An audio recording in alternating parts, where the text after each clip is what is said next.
இந்த வீடியோவில் நீங்கள் என்ன பார்க்க போகிறீங்கன்னா எல்எஸ்டி கூட சிஎஸ்கே தோத்துட்டாங்க. ஸோ இது வந்துட்டு ஒரு பாடம் மாதிரி தான் வச்சுக்கணும். ரீசன் என்னென்னா இதில் வந்து 2-3 மிஸ்டேக்ஸ் பண்ணியிருந்தோம். ஸோ அது என்ன மிஸ்டேக்ஸ் மற்றும் நம்மளோட நிறைய பாசிட்டிவிட்டியும் நடந்தது. நிறைய பேட்டர்ஸ்லாம் நல்லா ஆடியும் கொடுத்தாங்க. ஸோ யார் அவங்க அதான் இந்த வீடியோவில் பார்க்க போகிறோம். வாங்க ஸ்ட்ரெயிட்டாக வீடியோக்குள்ளே போகலாமா.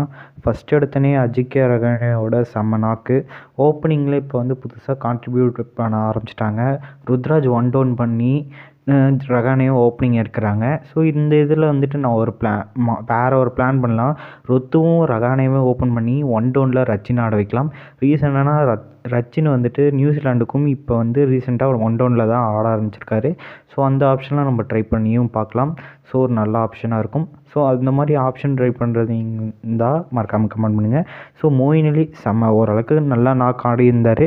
ஸோ இவருக்கு பதிலாக இன்னொரு பிளேயர் கூட அந்த மேட்ச்சில் எடுத்துகிட்டு வந்திருக்கலாம் தான் சொன்னோம். ஏன்னா இவருக்கு வந்து அதிகமாக ஓவர்ஸ் கொடுக்கல. ஸோ அந்த இடத்துல ஒரு தீக்ஷனா இல்லை சாண்ட்னர் கொடுத்துட்டு வந்தால் கூட யாராச்சும் ஒருத்தங்க விக்கெட்ஸ் எடுத்து கொஞ்சம் நம்மளை வந்து இழுத்து பிடிச்சிக்கலாம் கேமுக்குள்ளே அப்படின்னு தான் சொல்லுவேன். ஸோ அவ்வளோதான். இவங்க 2 பேர் பேட்டிங் நல்லா கான்ட்ரிபியூட் பண்ணாங்க. அடுத்தது பார்த்திங்கன்னா டோனி செம்மையாக கான்ட்ரிபியூட் பண்ணாங்க. மற்ற எல்லா பேட்டர்ஸும் தடுமாறிட்டு இருந்தாலும் இவர் வந்து டிஃப்ரெண்ட் டைமென்ஷனல் விளாட்ற மாதிரி தான் விளாண்டார் டோனின்னு தான் சொல்லுவேன். ஏன்னா வந்துட்டு 9 பால் 28 ரன்னு. ஸோ செம்ம பேட்டிங் தான் சொல்லுவேன். அடுத்தது பார்த்தா ரவீந்திர ஜடேஜா. இவர் வந்து பொறுமையாக கேமியோ ஆட்டம் ஆடிட்டு இருந்தாங்க.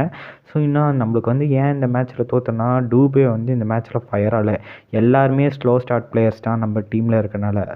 அஜிங்கே ரஹானேயும் ஸ்லோ ஸ்டார்ட் பண்ணார். அதே மாதிரி ஜடேஜா தான் ஸ்லோ ஸ்டார்ட் பண்ணார். ஆனால் அட்டாக்கிங்காக இருக்கிற பேட்டர்னால் டூபே அதுதான் இன்ஃபார்ம் பேட்டர். அவர் எடுத்துட்டனால தான் நேற்று மேட்ச்சில் வந்துட்டு இது எல்எஸ்டி வந்து டார்கெட்டு அசால்ட் அடிக்கிற மாதிரி இருந்துச்சு. இல்லைன்னா டார்கெட் 200+ போக சான்சஸ் இருந்திருக்கும். ஸோ அவ்வளோதான். இப்போ வந்துட்டு நம்ம என்ன மிஸ்டேக்ஸ் பண்ணியிருக்காங்கன்னு பார்த்தீங்கன்னா நேற்று வந்து இம்பேக்ட் பிளேயராக சமீர் ரிஸ்வை கொண்டு வந்தது தப்புன்னு தான் சொல்வேன். ரீசன் என்னென்னா அப்போ வந்துட்டு நம்மள்கிட்ட 3 விக்கெட்ஸ் தான் விழுந்தது. அப்போயே ஏன் இம்பேக்ட் பிளேயராக கொண்டு வராமல் இருந்திருக்கலாம். ரீசன் என்னென்னா இப்போ வந்து ஒரு இம்பேக்ட் பிளேயர் கொண்டு வரோன்னா ஒரு வந்துட்டு நம்மளுக்கு வந்து பவுலர் வந்து எக்ஸ்ட்ரா பவுலருக்கு நம்மளுக்கு வந்து போக முடியாது. அது ஒரு ரீசன்.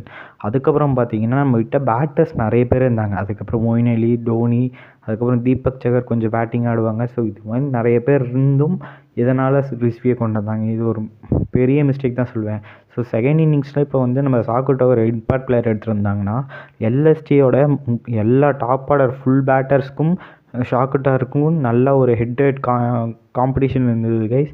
ஸோ அதனால் ஷாக்குட்டாக்கு அதிக விக்கெட்ஸ் எடுக்கக்கூட சான்ஸ் இருந்திருக்கும் இந்த மேட்ச்சில் இவரை ட்ரை பண்ணியிருந்தா. ஏன்னா இவரை உட்கார வச்சது கொஞ்சம் இதாகிட்ட இருந்தது. ஸோ இந்த அடுத்த மேட்ச்லேயும் எல்எஸ்டி கூட தான் நடக்க போகுது. ஸோ அந்த மேட்ச்லேயும் ஷாக்குட்டாக்கரை ட்ரை பண்ணால் உங்களுக்கு தெரியும் நான் சொன்னது. ஸோ தெரிஞ்சிச்சுன்னா இது மாதிரி நடந்துச்சுன்னா இந்த வீடியோவில் வந்துட்டு பார்த்துட்டு ஒரு கமெண்ட்ஸ் மட்டும் போடுங்க. ஸோ அவ்வளோதான் கைஸ். இப்போ வந்து நம்ம ருத்ராஜ் வந்து 3 விக்கெட் ஜெயிச்சிருக்காங்க. ஸோ இதே மாதிரி கண்டினியூ பண்ணிட்டு கடைசியில் ஃபைனலில் நம்ம டோனிக்கு ஒரு கப்பு வாங்கி கொடுப்பாருன்னு நினைக்கிறோம்.